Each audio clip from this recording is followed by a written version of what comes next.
পৌষের শীতে নাজেহাল প্রাণ প্রকৃতি, ঘন কুয়াশায় মোড়ানো রাজধানী সহ সারা দেশ। দুপুরেও দেখা মিলছে না সূর্যের। এই মুহূর্তে রাজধানীর হাতিরঝিলে আছেন সহকর্মী তাসনিয়া নিশাত মিম। সরাসরি যাচ্ছে তার কাছে। মিম,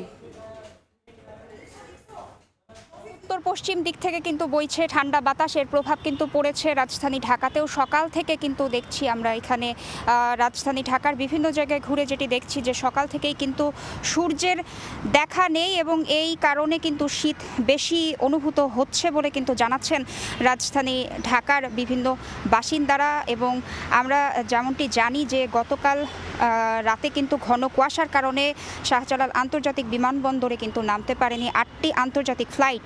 এবং এই কুয়াশাচ্ছন্ন আবহাওয়া, যেটি আবহাওয়া অধিদপ্তর বলছে যে বেশ কিছুদিন অব্যাহত থাকতে পারে এবং সূর্যের দেখা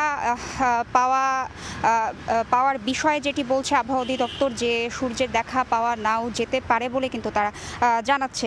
এবং আজ রাজধানী ঢাকায় কিন্তু এখন পর্যন্ত সর্বনিম্ন তাপমাত্রা রেকর্ড করা হয়েছে 14.3 ডিগ্রি সেলসিয়াস। তো আমরা যেমনটি দেখছি যে শুধু ঢাকার বাইরের জেলাগুলোতেই নয়, ঘন কুয়াশার কারণে কিন্তু আজ রাজধানী ঢাকাতেও সূর্যের দেখা মেলেনি। এবং রাজধানীবাসী কিন্তু অনেকেই যারা আসলে খেটে খাওয়া মানুষ, তারা আসলে বেশ কিছুটা এই শীতের কারণে বিপর্যস্ত বলেই কিন্তু আমরা দেখতে পেয়েছি। এবং আবহাওয়া অধিদপ্তর যেটি বলছে যে আবহাওয়া শুষ্ক থাকতে পারে, পাশাপাশি হালকা থেকে মাঝারি ধরনের কুয়াশা থাকার সম্ভাবনার কথা কিন্তু জানিয়েছে তারা। এবং যেমনটি আমরা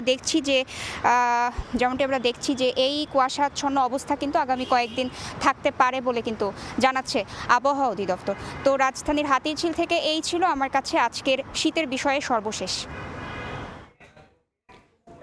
সরাসরি যুক্ত ছিলাম রাজধানীর হাতিরঝিলে।